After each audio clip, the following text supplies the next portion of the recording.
Up until this point, we've been talking about the diet as a static entity where we're sticking to that 20 grams of carbs per day. How do you feel about carb cycling, where that is the baseline, but then somebody on weekends allows for more carbohydrates to come in, and then say during the week they go back to that 20 grams a day? Well, metabolically, if you think about it, you're just going to burn those carbs and shut off the fat burning for that period of time. So it'll slow down the process. On the other hand, if it makes it more tolerable, that you're able to, if it's 5 to 2, 5 days on and then 2 off, and you're going forward and back, but you're making progress. Metabolically, it makes no sense to once you're fat burning. I don't understand why adding carbs metabolically would be a good thing, and yet there are people who do it and read a book about it and then claim it works for everyone else. And so you got to be careful about that.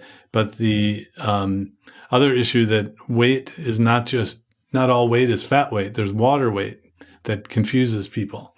And so when you do something and then the weight changes, well, is it that you're less puffy and you have no leg swelling? So is it a water weight change, or really is it the fat weight?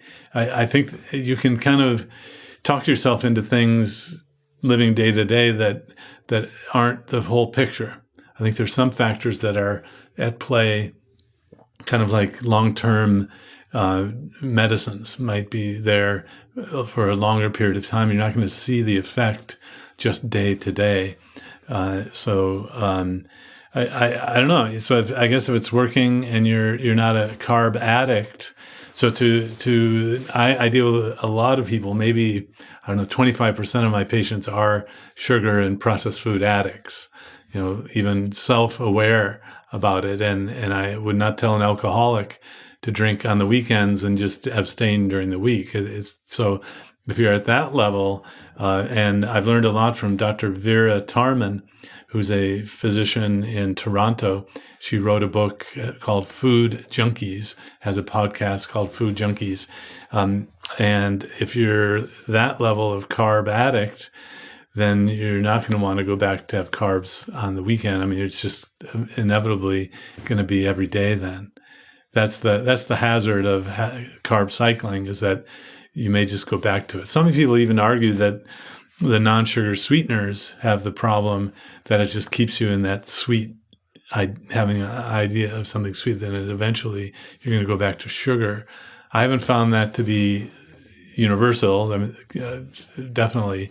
I don't even think it's that common, but it's a potential issue with carb cycling or perpetuating the sweet taste, if you will. Talk more about that addictive aspect of carbs, because, and you can correct me if I'm wrong, it seems like fats and protein don't have that. Talk about, when it comes to carbs, how that's happening on a physiological level.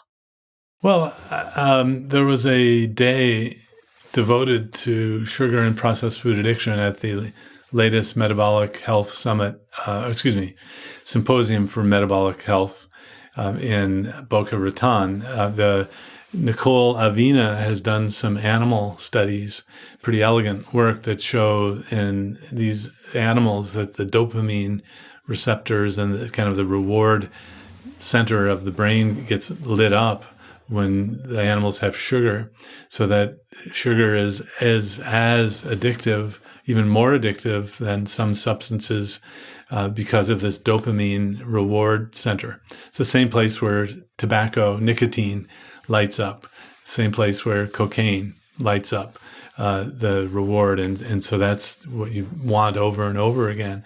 And then generally you need more and more to have the same effect. The clinical body of knowledge about sugar and processed food addiction now has led to 2 textbooks on sugar addiction, one written by Joan Ifland, Ifland, and often you can kind of weight Well, has that gotten to the level of a textbook yet? Yes, it has. There are two of them. And then the clinical use of a low carb or keto diet. There were two talks, one by Dr. Tarman in Toronto. The other was by Dr. Unwin, David Unwin, and Jen Unwin, who are physicians in the UK. And they teach a lot about sugar addiction and limiting sugar and how many teaspoons of sugar are in all the different foods. And therapeutically, so there's the basic science of the dopamine, and therapeutically, if you use the same ideas and concepts of addiction medicine, now, don't use tobacco or cocaine or heroin, you put in sugar, processed food, you can develop treatments and behavioral therapies that will help a lot of people. And that the total abstinence idea, of course, is one of the first things that you'll run into. And that's helped a lot of my patients to come to grips with that. And, why do I keep relapsing? And there's a section in Food Junkies where this is why you keep relapsing with any substance of abuse. And then, one day, if you follow this long enough and you really don't want to be struggling, you wake up and you say, okay, I'm just, all the forces come together and say, okay, I'm going to stay away from sugar. It might even be this week or this month. And then it doesn't hold the same pull on you anymore. It's like this monkey on your back, and you get rid of it for a while. You don't crave it. You don't need it. And of course, the grocery stores, you have all of these sugars, candy bars, and all lined up right as you exit. And, if there's a line, it means they're right in front of you, and you have to just, not pick them up like maybe you used to. So, but I think the total abstinence from the substance of abuse can be very useful if you find yourself kind of just relapsing back, especially if you're in your 50s and 60s and you grew up with miles or mounds of sugar at Halloween, and I remember having a candy cigarette to be like my parents because they were smoking and I couldn't smoke, so all of these. In fact, I used to steal money out of my mother's purse to go get sugar. These are all signs of childhood or addiction, or I was just a thief. I don't know. I noticed when you're navigating through that section talking about addiction, you're using the word sugar instead of carbohydrates, which gets me thinking, do you put carbohydrates in that same category as sugar? Yeah, I do. And Yeah. when you're talking about carbs and sugar together in a general sense, it could be bread. Okay. But what about even less rice. processed? When we talk, okay, rice is a better example, but what about moving into fruit? Like, do you think about that definitely. sugar the same in an addiction sense and beyond as the processed white stuff? Absolutely. Fruit is a big culprit. And yet after a couple of days, you don't miss it.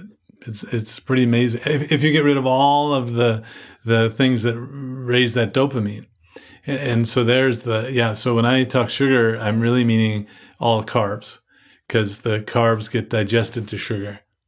And that's the translation of all of this, which especially if you're an addict, you want to say, well, you're just talking about that refined sugar. No. And then of course, fructose is not really found by itself in nature. It's in sugar. It's sucrose. So really, glucose and fructose make sucrose. So when I'm clinically, I just say sugar or carbs. So thank you for that, because there'll be people who say to me, well, I don't want sugar. I'm not a sugar addict. I like bread. And they can't give up the bread. And I'm like, no, that's sugar too. Or there was one person who came back and I never told her not to have sweet tea. And it didn't occur to her in her brain that sweet tea had sugar in it. So, but, it was, anyway, there are ways that teaching and implementing a program can get thwarted by your knowledge of a certain set of foods and your habits and behaviors. And it's kind of an interesting challenge, but boils down to 20 grams or less total, not net, state of the foods on that page. It works for a lot of people. It's very helpful. And you talk about, I guess you could call this a hack in the book, carb backloading. And I would say this is something more advanced for people once they get, used to cutting their carbs down as a whole. But this can be another strategy people can layer on down the line. And I'll have you talk about why that could be advantageous.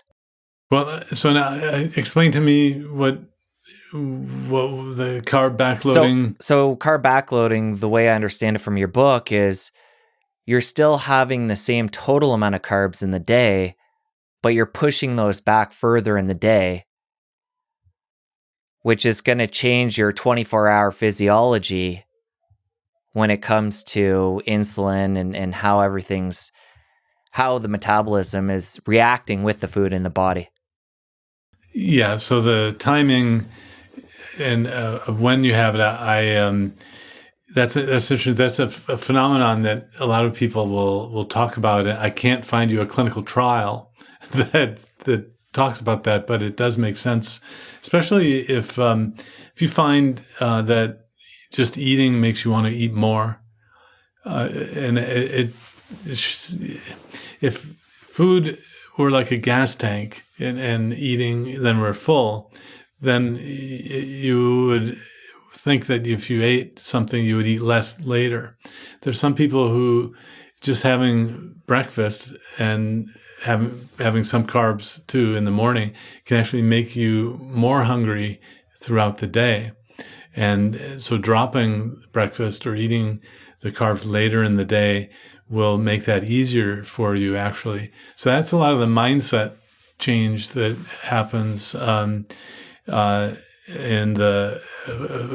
you're not losing if you're trying to lose weight, you're not losing as fast as you think, then work on these behavioral mindset things like, I have to eat 3 meals a day with, no, you don't. If you're not hungry, you don't eat. If you're in front of the refrigerator and you find yourself just opening the fridge and, one thing is if you're not hungry enough that you would go out and chase down a rabbit and spear it, then, you're not hungry or some other kind of construct to reduce the amount of time and effort it takes for you to get the food. It's become so quick. And putting carbs later in the day, the backloading idea is very useful. If you enjoyed that clip, press here for the full episode. I'll see you over there. I've had people, even if they've been on insulin for 20 years, get off the insulin in as little as 8 weeks. The weight loss happens about 1 to 2 pounds per week. My philosophy is to get it to work the first time.